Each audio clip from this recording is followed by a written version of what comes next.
and welcome to another episode of Nostalgic Mystery Radio. I'm your host, Stevie K, and it's my honor to bring you the radio shows of yesteryear. For today's episode, I bring you The Secrets of Scotland Yard, episode titled The Great Gold Robbery, where a routine shipment of 3 boxes of gold was stolen and replaced with lead. So sit back and relax, and I hope you enjoy this Nostalgic Mystery Radio. Thank you for listening.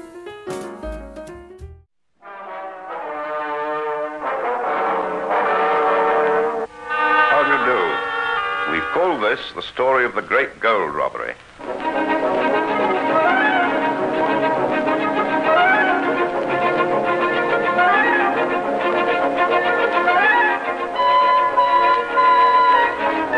On the night of May the 15th, 1855, gold coins and bars were delivered in 3 iron-bound boxes to London Bridge Station to be dispatched by the South Eastern Railway to the continent.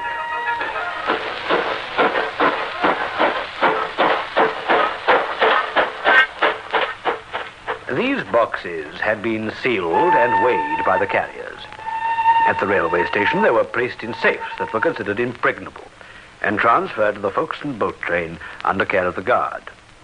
Each safe had 2 locks, and duplicate keys were in the possession of trusted servants of the railway company at London Bridge, at Folkestone, and with the captain of the Channel boat.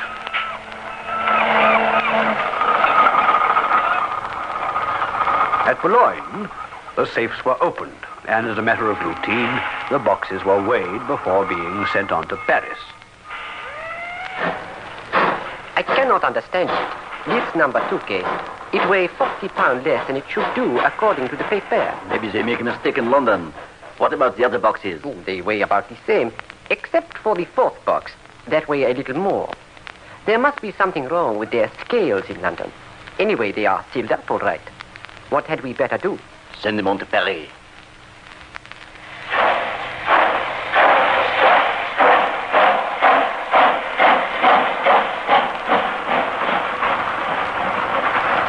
And so it was not until the boxes reached Paris that they were opened.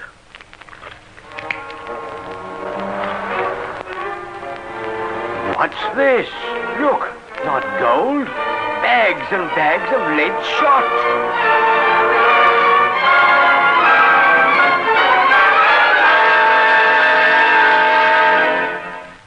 Gold, weighing over 200 pounds, worth today a small fortune, and even at this time of a value exceeding 12,000 pounds, had been extracted. In its place were neatly sewn bags of lead shot.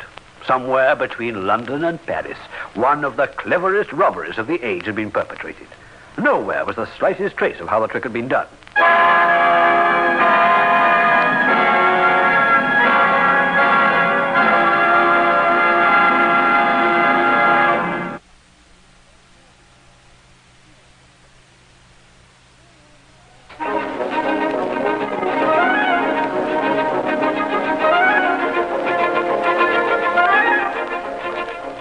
A full 6 months had passed, and still the search went on.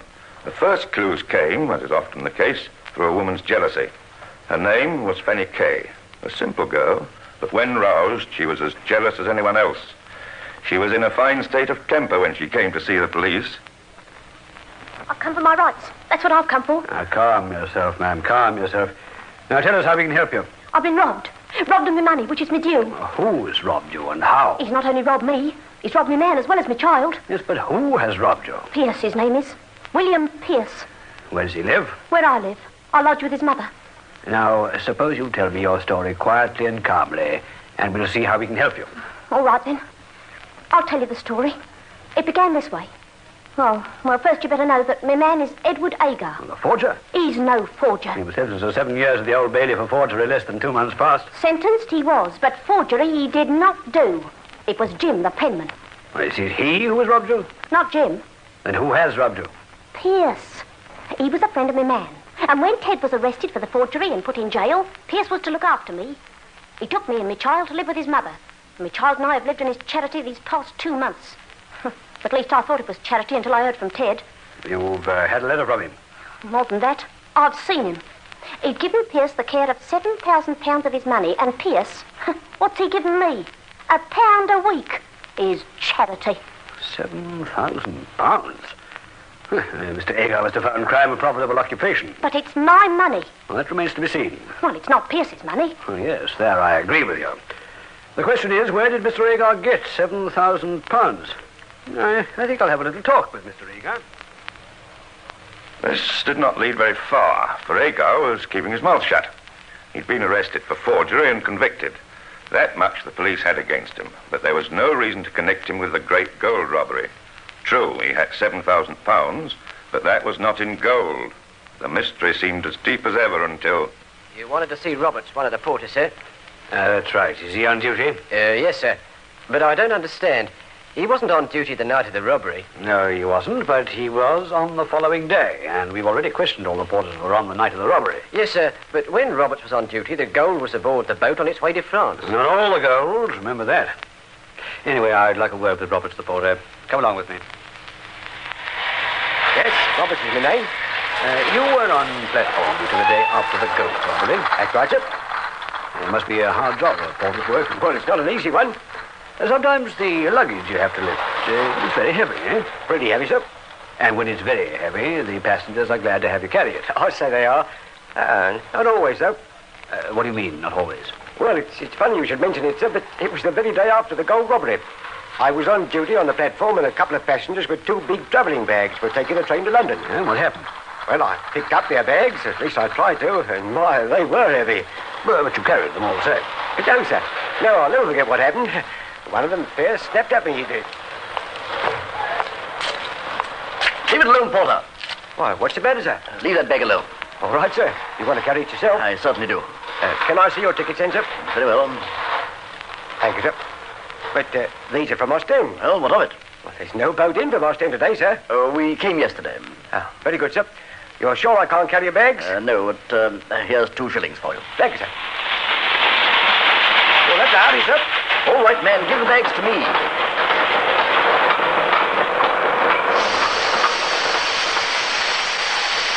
And that's the last I saw of him, sir. But not the last you'll ever see, I think. Roberts, you're coming to London with me. You're going to Newgate Prison. Why, what have I done? You haven't done anything, but you can help us a great deal.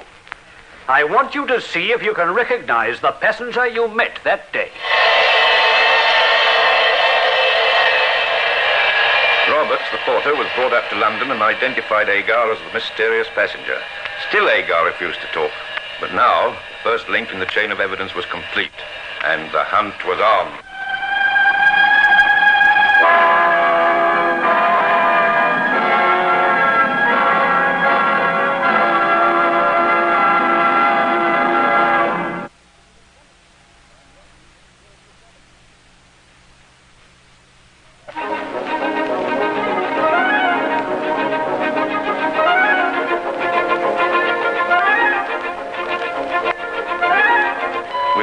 Identified as one of the criminals behind the gold robbery, the police now went over the ground all over again. They brought in Burgess, the railway guard, and confronted with Agar, Burgess broke down. One by one, the clues were followed up until at last the full diabolical story was revealed. Listen now to how this crime, almost the perfect crime, was carried out. To tell the full story, we'll have to go back not 6 months to the actual robbery, but fully 18 months. For over a year of planning went into this famous crime. Edward Agar was the mastermind, and yet the original idea came from a minor criminal known as Ted Pierce.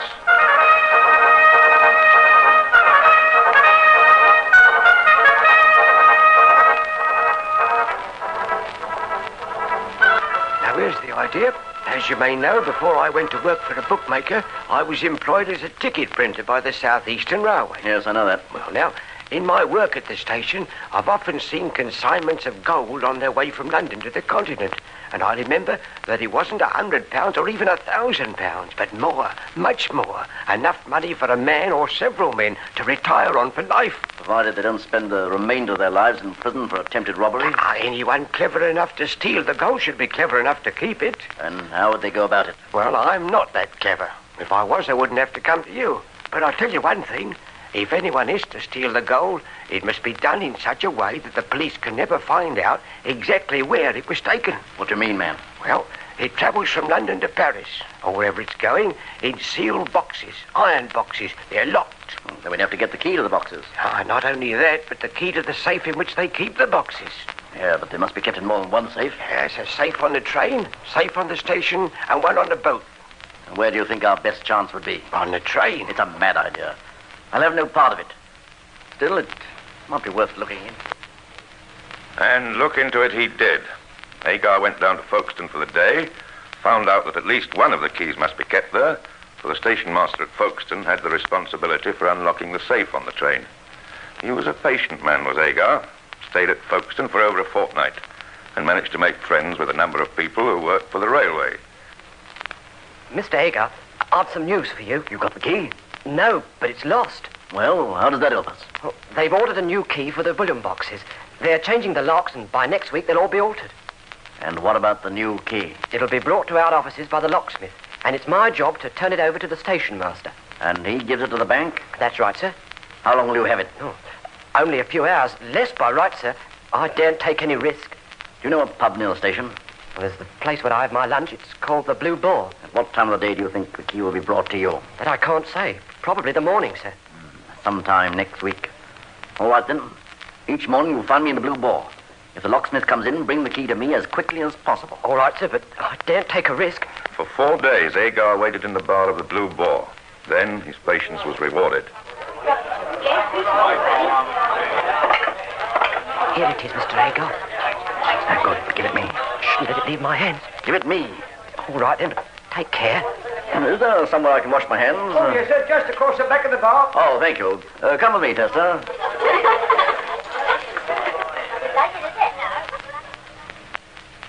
Agar had with him the necessary wax from which to take an impression. Within 20 minutes, the original key was back at the station, and Agar was busy making a duplicate. So far, he'd only had the key to the boxes. Before they could embark on the crime, they must also have the key to the safe. Back went Agar to Folkestone, this time determined to succeed. He masqueraded under the name of Mr. Archer. Pierce had been entrusted with £200 in gold, which he was to have packed, insured, and sent by train to Mr. Archer at Folkestone Station. As Agar himself had reasoned... You see, Pierce, if it comes to Folkestone, it'll have to go into the bullion safe. To get it, somebody at Folkestone will have to unlock that safe. And I can see where they keep the key. Everything went according to plan. Agar returned to town a few weeks later, but he came back. That morning he was on hand at the harbour station when the boat train arrived.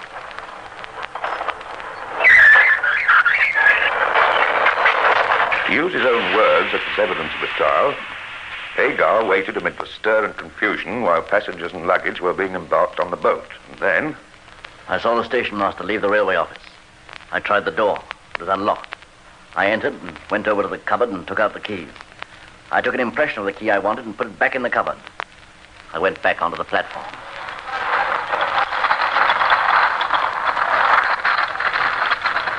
The scene was set. Now came the question of trying it out. There were frequent consultations between the conspirators. How were the keys to be tested? Agar, who was little disposed to leave anything to chance, resolved on the expedient of himself accompanying Burgess to the van and trying them. This was a daring move, for the risk of discovery of a stranger being seen entering or leaving the guard's van must have been great. Yet it was done not once, but 7 or 8 times. The keys had to be altered again and again ere they could be made to fit. Persistence was at last rewarded, and the safe was opened.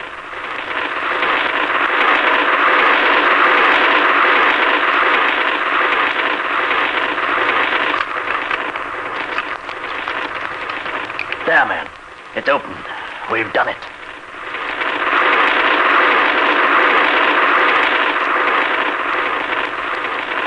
A lesser man might have been tempted to take what could be got with his confederates, to have made off with the loot and taken the chance of evading pursuit and capture. Not so Agar. He was playing for big stakes. And having got so far, he did not intend to risk the fortune that was in sight, nor do anything that might jeopardize his chances of what the modern crook calls a clean getaway. He closed and locked the safe. He could have afforded to wait. The next thing we must do is to guard against discovery. What do you plan? We must get some lead shot. We can get it near Waterloo. All this must be brought up to my house at Shepherd's Bush. We'll make it up into cloth packages. But how can we get it to the station? I don't like it. It sounds dangerous. Nonsense. It's more dangerous if we don't take these precautions. We'll put the packages of lead in leather courier boxes. They have to be specially made. We can't carry those to the station. Why not? They go inside traveling bags. We'll have to rehearse it over and over again. We can't be too careful. Almost nightly for a couple of weeks, Pierce and he left the former's house, carrying carpet bags and with courier bags strapped to their persons under big cloaks. Pierce wore something of a melodramatic disguise, a black wig and whiskers. But, after all, there was some astuteness in disguising before the commission of a crime when it was less likely to be suspected than afterwards. If anyone should chance to notice him, the description would be misleading. And even if his disguise was penetrated, however suspicious it might seem, it was not illegal. After many fruitless journeys, the moment came. On May 15th, 1856, the two took a cab from a Camden Town public house to the appointed spot. I had word from Tester. When's it to be? Tonight. And it's £20,000, I believe. So come along, we'll get started.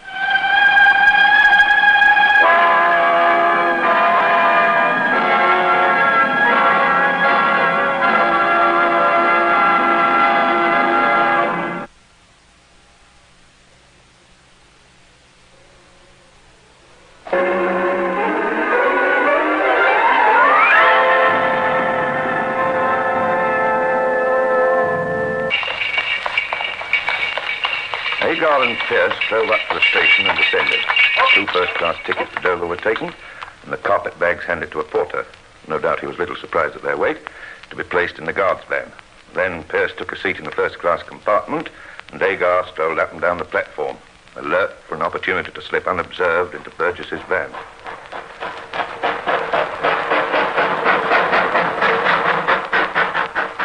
All went according to plan. After months of planning, patience, of ingenuous overcoming of obstacles, they were at last in a position to make their coup. One may picture Agar busily at work by the light of the guard's lantern immediately after the train steamed out of the station.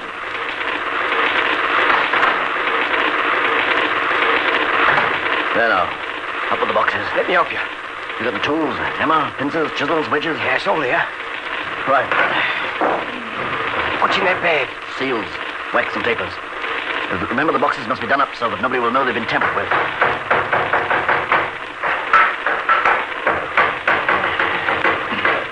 Now, up with the lid. There. Gold. Right. Take out just enough to fill this small bag. We'll get the rest out and packed up in a few minutes. Scarcely had this part of the work been finished when the train drew up at Red Hill. Here it had been arranged that Tester should be in waiting. Swiftly and unobtrusively, Burgess passed the black bag to him. He was to carry it back to town while his confederates finished the job.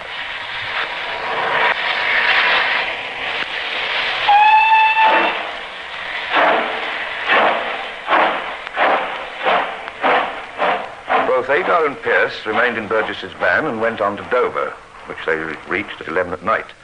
There, the two rogues alighted and, carrying their plunder, gave up their tickets and went to an hotel near the station where they ordered supper, explaining that they'd driven in and were going to London by the 2 a.m. train.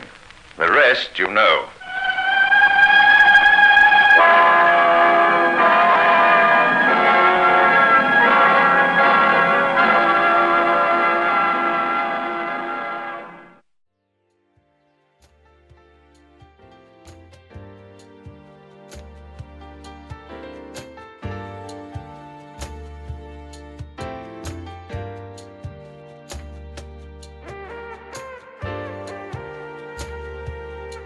This has been a Nostalgic Mystery Radio presentation.